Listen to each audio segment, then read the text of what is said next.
Hello students, आज हम कक्षा 10वीं के विज्ञान और प्रौद्योगिकी भाग 1 में हम जो है प्रयोग क्रमांक 11 देखेंगे इस वीडियो में। तो प्रयोग क्रमांक 11 क्या है? यहाँ पर देखो, धातु को उनकी अभिक्रियाशीलता के घटते क्रम में व्यवस्थित करना। अभिक्रियाशीलता के घटते क्रम, ठीक है, उसमें हमें उसको व्यवस्थित करना है। उद्देश्य क्या है? धातु है जिंक, आयरन, कॉपर, एल्यूमिनियम, यानी जस्ता, लोहा, तांबा, एल्यूमिनियम के लवण, इनके लवण लेना। Zinc sulphate, iron sulphate, copper sulphate, aluminium sulphate के जलीय विलयन के साथ होने वाली अभिक्रिया का प्रेक्षण करना। प्राप्त निष्कर्ष के आधार पर धातु की अभिक्रियाशीलता के घटते क्रम में उसको व्यवस्थित करना है। अब देखो, उपकरण सामग्री क्या लिया? 4 बीकर है, 4 तश्तरियाँ हैं, आसुत जल है, सैंड पेपर है और चिमटा है। फिर यहाँ पे रासायनिक पदार्थ में क्या है? लोहा, जस्ता, लोहा, तांबा, एल्यूमिनियम की पतली पट्टियाँ के टुकड़े हैं। फिर यहाँ पे zinc sulphate, iron sulphate, copper sulphate, aluminium sulphate की जलीय विलयन। ये तुम्हें जो है यहाँ पर लैब में सब ये सब सामान रहेगा, ध्यान से देखकर उसको लेना। और फिर उसके बाद कृति के हिसाब से आगे उसको जो प्रयोग करना। क्या बोला है? 50 मिलीलीटर वाले बीकर लो। 4 बीकर लेना है, उसमें aluminium sulphate, zinc sulphate, ferrous sulphate, copper sulphate नामक पट्टियाँ चिपकाओ। क्योंकि यहाँ पे हमें उसको हेडिंग करना है ना, हेडिंग करके के बाद ही हम उसको प्रयोग कर पाएंगे ना, किसमें क्या डाल रहे हो। सर्वप्रथम चारों धातुओं की पतली पट्टियों को सैंड पेपर से घिसकर स्वच्छ कर उसे उचित आकार वाले छोटे छोटे टुकड़ों में काटो। फिर उसके बाद क्या करना है? Zinc sulphate, iron sulphate, copper sulphate, aluminium sulphate के जलीय विलयन का लगभग 10 मिलीलीटर आयतन बीकर में जो है, जो बीकर में जो तुमने लेबल किया, जो हेडिंग दिया है ना, वो उसमें डालो। ठीक है। फिर एल्यूमिनियम के जो धातु के 2 टुकड़े, जिंक सल्फेट मतलब एल्यूमिनियम के धातु के जो है, ये सब में डालो, सभी बीकर में। 20 मिनट तक वो बीकर को बिना हिलाए स्थिर रखो। 20 मिनट के बाद उसमें क्या परिवर्तन हो रहा है उसका प्रेक्षण करो। फिर यही कृति जो है, जस्ते के टुकड़े को, अब पहले एल्यूमिनियम के धातु के टुकड़े को डाले सब चारों बीकर में, अब जस्ते के टुकड़े को डालेंगे बीकर में। फिर उसके बाद लोहे के टुकड़े को भी बीकर में डालें, मतलब बारी बारी से, और फिर तांबे को। और फिर ये सब डालने के बाद क्या क्या अभिक्रिया हो रही है उसका प्रेक्षण करना है, और उसको प्रेक्षण तालिका में सब नोट करना है। लेकिन उसके पहले आकृति देखनी है। धातु तथा उसके क्षारों के विलयन की नामांकित आकृति खींचो। तो यहाँ पर ये धातु है, ये जो है एल्यूमिनियम का टुकड़ा, जस्ते का टुकड़ा, लोहे का टुकड़ा और तांबे का टुकड़ा, ये तो तश्तरी में हो गई। और फिर ये उसके विलयन, एल्यूमिनियम सल्फेट का विलयन, जिंक सल्फेट का विलयन, फेरस सल्फेट का विलयन और कॉपर सल्फेट का विलयन। यह आकृति बनाओगे। ठीक है। धातुओं की अभिक्रियाशीलता की जांच। फिर उसके बाद प्रेक्षण तालिका।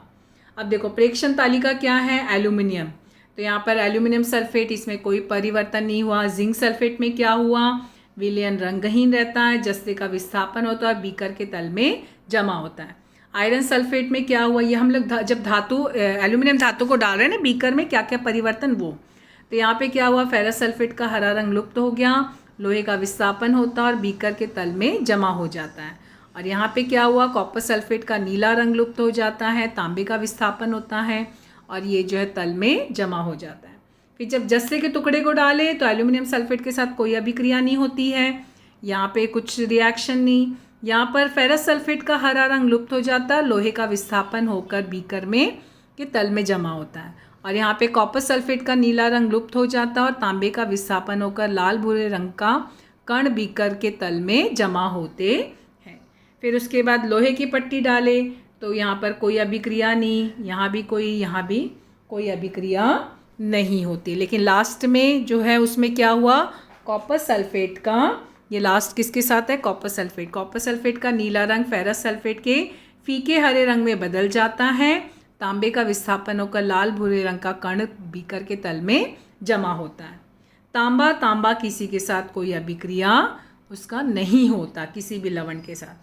अब हमें रासायनिक अभिक्रिया लिखनी है बारी बारी से। जब एल्यूमिनियम के धातु को डाले तो क्या हुआ? कम अधिक क्रियाशील जस्ता, फिर यहाँ पे कम अधिक क्रियाशील लोहा, कॉपर सल्फेट से कम क्रियाशील अभिक्रियाशील तांबा विस्थापित करती है। ये जब जिंक सल्फेट में डाले तो ये अभिक्रिया हुई, आयरन सल्फेट में डाले तो ये अभिक्रिया हुई, कॉपर सल्फेट में डाले तो ये अभिक्रिया हुई। और ध्यान देना यहाँ अवक्षेप तैयार हुआ, इसके लिए तीर का निशान नीचे बना हुआ है।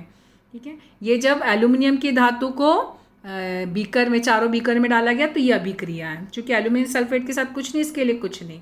फिर जस्ते को जब डाला गया चारों बीकर में तो हमें पता है जस्ता जो है उसका एल्यूमिनियम सल्फेट और जिंक सल्फेट के साथ तो कोई ये जो है अभिक्रिया नहीं हुई, लेकिन यहाँ फेरस सल्फेट और कॉपर सल्फेट के साथ ये अभिक्रिया होती है। तो इसको ये जो है सब, वैसे तो ये तुम्हारे प्रैक्टिकल में ऑलरेडी लिखा हुआ है, लेकिन ये सब पढ़ना है। मान लो तुम्हें एग्ज़ाम में आया तो लिखना होगा ना, जो है इसको पूरा का पूरा समीकरण तो नहीं रहता ना, तो वहाँ लिखना होगा ना। फिर जब लोहे को डाला गया तो लोहा जब डाला गया तो लोहा जो है वो एल्यूमिनियम, जिंक, आयरन, इसके साथ कोई अभिक्रिया नहीं, कॉपर सल्फेट के साथ हुआ अभिक्रिया। और तांबा तो किसी के साथ कोई अभिक्रिया नहीं करता, कुछ भी विस्थापित नहीं करता। अब निष्कर्ष क्या है? एल्यूमिनियम धातु, लोहा, तांबा, जस्ता का विस्थापन उनके क्षार के विलयन में से करती है। जस्ता धातु, लोहा और तांबा इसका विस्थापन क्षार के विलयन में से करती है। और लोहा जो है वो तांबा का विस्थापन क्षार के विलयन में से करती है। और तांबा जो है लोहा, जस्ता, आयरन, इसका विस्थापन उनके क्षारों के विलयन में से नहीं करती है। हाँ, ध्यान देना, तांबा जो है। अतः एल्यूमिनियम सबसे अधिक क्रियाशील धातु है। दिए गए धातु की अभिक्रियाशीलता का घटता क्रम निम्न प्रकार से है। तो ये इस प्रकार से घटता क्रम, एल्यूमिनियम सबसे घटता क्रम बोला, तो ये सबसे बड़ा, उससे छोटा, उससे छोटा, उससे छोटा, मतलब सबसे अधिक क्रियाशील धातु पहले, फिर उससे कम, उससे कम, उससे कम। तो ये सबसे कम क्रियाशील है, ठीक है, और ये सबसे अधिक क्रियाशील है। फिर यहाँ पे जो है सावधानी बहुत ज़रूरी है। हर एक प्रयोग में किसी भी रासायनिक पदार्थ को स्पर्श नहीं करें, बीकर के नाम की पट्टी बराबर चिपकाएं, उसको उचित क्रम में रखना। क्योंकि देखो अगर तुमने बराबर से नहीं चिपकाया, चारों बीकर में क्या क्या विलयन हो पता नहीं चलेगा ना, फिर हमारा हम निष्कर्ष मतलब प्रेक्षण कैसे नोट करेंगे। और जो भी है स्वच्छ और शुष्क उपकरण का उपयोग करना है। धातु के पृष्ठभाग को सैंड पेपर से अच्छी तरह से घिस कर साफ करें और धातुओं के टुकड़ों की संख्या समान आकार और भार के लें। ऐसे नहीं कि किसी का ज़्यादा किसी का कम, सब जो भी जितना एल्यूमिनियम का उतना ही जस्ता, उतना ही लोहा, उतना ही तांबा, ये सब चीज़ों का ध्यान रखना है। तो इस तरह से हमारा जो है प्रयोग क्रमांक जो है वो 11 कंप्लीट होता है। Thank you.